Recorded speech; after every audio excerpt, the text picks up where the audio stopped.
اور اس پر انہوں نے بات کو گول کر دیا. تو میں نے یہ ضروری سمجھا آج کہ یہ تمام حقائق آپ کے سامنے رکھو، کیونکہ آصف علی زرداری کے جو ٹینیور ہیں، جو ان کے پاس عہدے رہے، ہم اس کے اوپر بھی بات کر لیتے ہیں اور پھر آپ خود انالائز کیجئے گا. اور اب میں کچھ سوالات آپ کے سامنے رکھ دیتا ہوں، اور یہ ٹینیور جس میں آصف علی زرداری جو ان کے پاس جو عہدے رہے وہ بھی ہم آپ کے سامنے رکھ دیتے ہیں. تو پھر دودھ کا دودھ پانی کا پانی ہو جائے گا کہ یہ پراپرٹی کس کی رہی اور جس کو گول کرنے کی کوشش کی جا رہی ہے. 1993 میں آصف علی زرداری پہلی بار رکن قومی اسمبلی بنتے ہیں، اور اس وقت جو وزیر اعظم تھی بے نظیر تھی، اور انویسٹمنٹ منسٹر انہیں لگایا جاتا ہے. 1997 میں سینیٹر ہوئے، 6 ستمبر 2008 کو پریزیڈنٹ، اور 2018 کو رکن قومی اسمبلی منتخب ہوئے. اب انہوں نے 2008 کا ذکر کیا ہے کہ وہ پریزیڈنٹ ہیں اور عہدہ ان کے پاس تھا، یہ ریکارڈ پر چیزیں موجود ہیں. اب جہاں سے کنفیوژن پیدا ہوتی ہے، اور یہ بہت ہی امپورٹنٹ ہے، آصف علی زرداری صاحب ابھی بھی ٹیکس دے رہے ہیں. اگر آپ وہ ٹیکس کی جو ریسیپٹس ہیں ان کے اوپر دیکھیں تو وہاں پر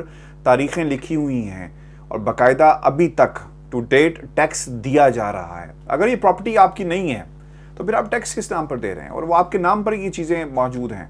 تو عدالت کو بھی بیوقوف بنانے کے لیے، ان کی آنکھوں میں دھول جھونکنے کے لیے جو یہ کام کرتے ہیں فاروق ایش نائک صاحب وہ کر رہے ہیں. تو یہ ویورز صورتحال ہے ان پراپرٹیز کے حوالے سے. اور میں آپ کو بتا دوں کہ آصف علی زرداری کے لیے مشکل ہو جائے گا اگر یہ سیٹسفائی نہ کر پائے، اور اب نااہلی کی تلوار جو ہے اس خاندان کے اوپر بھی لٹک رہی ہے. اسی لیے بلاول الائنس کی اب بات کر رہا ہے، 2023 کی بات کر رہا ہے کہ ہم نے کس طرح اپوزیشن کے ساتھ مل کر آگے چلنا ہے. چونکہ جب پی ٹی آئی نے یہ نعرہ لگایا ہے کہ ہم سندھ کو بھی جو ہے وہاں پر پی ٹی آئی کا جھنڈا لگائیں گے، اور اوبیسلی پی ٹی آئی چاہتی ہے کہ سندھ کے اندر باقاعدہ ایک نمائندہ حکومت لوگوں کی بن سکے. اس طرح کی حکومت نہ ہو جو صرف اپنی تجوریاں بھرتی ہے اور اس طرح کے اپنی جائیدادوں کو ملک سے باہر بناتی ہے. مجھے اب یہ سمجھ نہیں آتی کہ $5,30,000 میں جب اسے خریدا گیا تو اسے ڈکلیئر کیوں نہیں کیا تھا، اور اگر ان کی یہ پراپرٹی نہیں ہے تو پھر یہ کس بات کا ٹیکس دے رہے ہیں، اور یہ کس چیز کا ٹیکس جو ہے وہاں پر جمع کروایا جا رہا ہے. یہ سوالات ہیں جو ہمارے بھی ہیں اور عدالت کے بھی ہیں اور نیب کے بھی ہیں.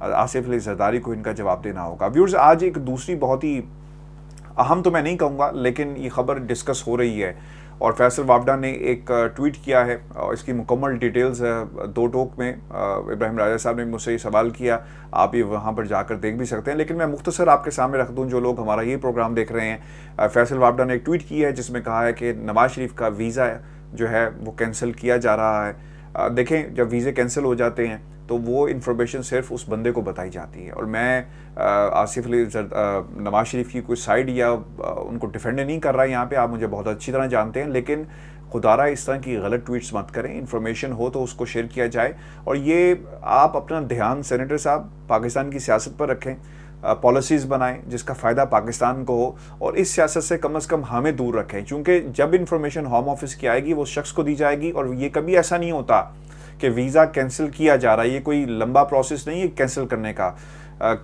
کیس ورک پیش کیا جاتا ہے، جو آفیسر ہے امیگریشن آفیسر، پھر اس کا فیصلہ کر دیا جاتا ہے، اور پھر وہ انفارمیشن اس شخص کو دے دی جاتی ہے، اور پھر اس کے بعد اپیل میں جایا جاتا ہے.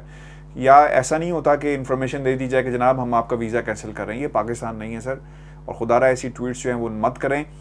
نواز شریف کے پاس بہت سارے آپشنز ہیں انفارچونیٹلی برطانیہ میں رہنے کے لیے، اور یہ جو ویزا ہے نا، یہ بیماری کا جو معاملہ ہے، یہ ایک ویپن کے طور پہ وہ استعمال کر رہے ہیں. تو خیر، میں اس خبر پہ زیادہ بات نہیں کروں گا، اور دو ٹوک میں ویورز ہم نے اس پہ مکمل کوئی 10 سے 15 منٹ بات کی ہے کہ یہ معاملہ اصل میں ہے کیا، وہ ضرور دیکھیے گا. لیکن یہ بات ضرور ہے کہ پاکستان سے لوگ جو بھاگ کر یہاں پر آتے ہیں ان کو واپس جانا، حکومت کو انٹروین کرنا چاہیے برطانیہ کی. اگر ڈومینک راب 5 ملکوں کی بات کر سکتے ہیں جن میں کرپشن ہوتی رہی اور ان کے بینک فریز کیے جا رہے ہیں، ایسٹ فریز کیے جا رہے ہیں، سفری پابندیاں لگ رہی ہیں، تو وائی ناٹ نواز شریف. نواز شریف کے بارے میں بھی ہر پاکستانی کا یہ سوال ہے برطانیہ کی حکومت سے.